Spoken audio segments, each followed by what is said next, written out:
a gente, acho que como brasileiros, né, como cidadãos, todos nós pagamos impostos. E 10% do que a gente paga de imposto vai para o SUS, para o nosso sistema de saúde, onde todos ou deveríamos, né, ser cuidados. 10% do que a gente gasta no SUS, então vamos supor que a gente gaste R$1.000 de imposto. 10% disso, R$100, vai para o SUS. 80% do que o governo gasta com o SUS é utilizado no setor terciário da saúde. Quem aqui sabe o que é setor terciário da saúde? Levanta a mão. É basicamente onde o paciente não tem mais jeito.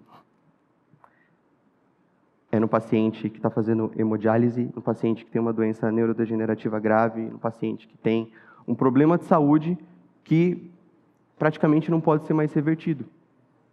Então, o que a gente pode fazer para criar estratégias preventivas e eficientes? Antes de falar sobre prevenção, acho que é interessante a gente saber o que é saúde, né? Então, quantos de vocês aqui têm um plano de saúde? Levanta a mão. Vocês usam esse plano de saúde quando vocês têm saúde?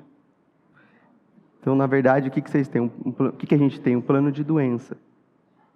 Por mais incrível que pareça. É um plano de doença. Se a gente não usa quando a gente tem saúde, é um plano de doença. Então, o que é ter saúde de fato? Né? O que a gente precisa fazer para desenvolver, né, saúde? Né? Como que a gente vai cuidar de uma coisa que a gente não sabe nem o que é? Então, acho que todo ser humano que quer se desenvolver, né, e já que todos os seus outros projetos vão depender de como está a sua saúde, a gente tem que entender um pouco sobre como gerenciar bem esse bem maior, né, que todo mundo fala. Então, queira ou não, nós somos gestores. E a cada ano que passa, a gente está perdendo ou ganhando um pouco mais de saúde. Eu espero que eu, meus familiares, vocês e qualquer ser humano viva como se fosse uma lâmpada. Então, quando for apagar, apaga do nada. A lâmpada faz assim, não vá apagando, né, ao longo do tempo. E para isso a gente precisa conhecer as 6 saúdes. Então, quais são as 6 saúdes? A primeira saúde, a física. A segunda saúde, mental. A terceira saúde, emocional. Quarta saúde, ambiental. Quinta saúde, social. E a última saúde, espiritual. Aqui eu estou falando de evidências científicas. Não estou trazendo a espiritualidade aqui como algo místico. Estou falando como um médico e pesquisador. Tá? Cuidar das 6 saúdes determinará não só o seu tempo de vida, mas também o seu tempo de saúde. O como você vai viver. E não só, né, apenas sobreviver. Tem uma frase que eu gosto muito de um imperador romano estoico, que ele diz o seguinte: o que não faz bem para a colmeia, não faz bem para a abelha. Olha que frase interessante e profunda também. O que não faz bem para a colmeia, não faz bem para a abelha. O que a gente está fazendo para cuidar da nossa grande colmeia? Né? E como essa grande colmeia pode afetar ou não, né, a nossa saúde?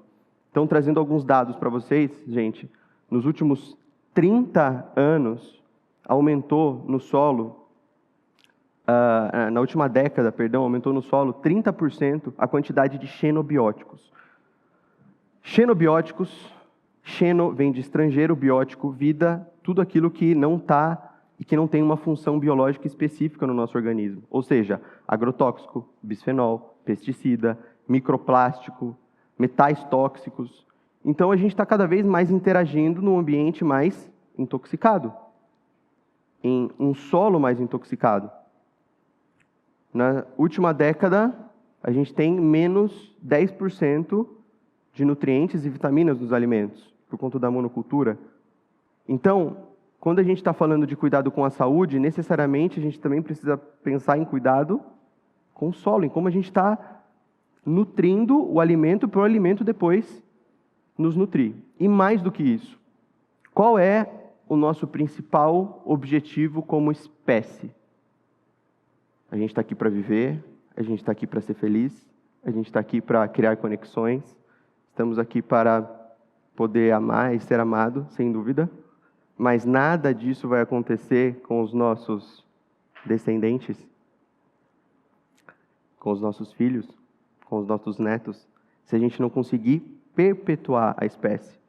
Então, do ponto de vista biológico, a nossa missão principal é conseguir passar o nosso genoma de geração em geração. E a infertilidade aumentou em 84% nos últimos 30 anos.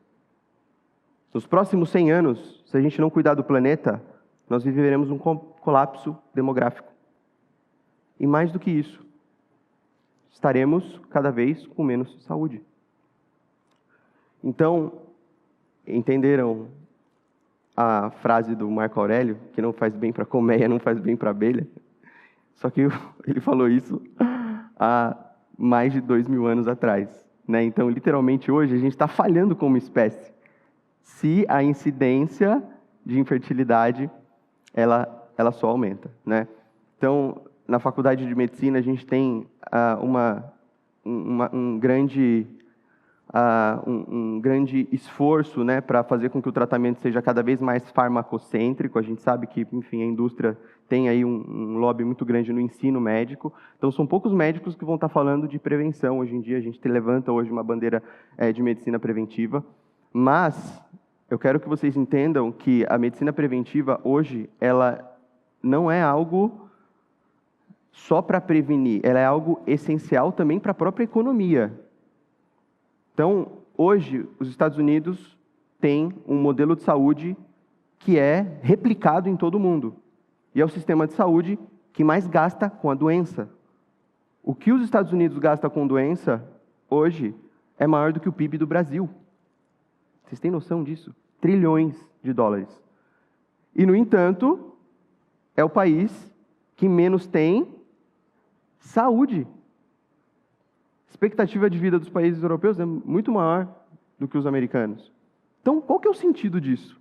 Da gente estar cada vez com uma medicina mais tecnológica, da gente estar vivenciando modelos cada vez mais científicos, mas que, no final das contas, não estão trazendo, de fato, e não estão recuperando a essência do que deveria ser saúde, né? Por isso que eu gosto muito daquela frase do Ailton Krenak, que diz que o futuro é ancestral.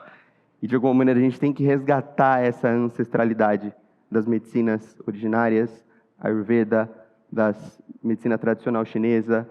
É literalmente um pedido de socorro ancestral, né? Para vocês terem uma ideia, há 2000 anos atrás, Hipócrates, que é o pai da medicina, os médicos eram divididos em tribos, e o médico só era remunerado quando a tribo não tinha doença. É igualzinho que a gente vive hoje, né? Oposto, praticamente, né? O interessante é que as medicinas ancestrais, elas trazem a medicina como uma ferramenta para conexão com algo maior, uma conexão com a espiritualidade. O que a gente mais vê hoje, nas próprias especialidades médicas, a gente está falando sobre especialidade, né? Então, sobre a importância, né, da espiritualidade. Bom, é importante a gente cuidar do nosso ambiente, né? Porque a gente sabe que as doenças, elas não são genéticas, elas são epigenéticas. O maior exemplo que a gente tem de epigenética hoje na natureza é da abelha rainha. Então, a abelha rainha e a abelha operária, elas têm basicamente o mesmo DNA, só que uma vive, se desenvolve por 4 anos e a outra fica pequenininha, mirrada, dura 4 semanas. Como que você me explica isso? Elas têm o mesmo DNA. Uma só se alimenta de geleia real. Olha o ambiente que ela está exposto, nutriente, coisas que vão dar densidade nutricional e vai fazer ela evoluir como indivíduo, né?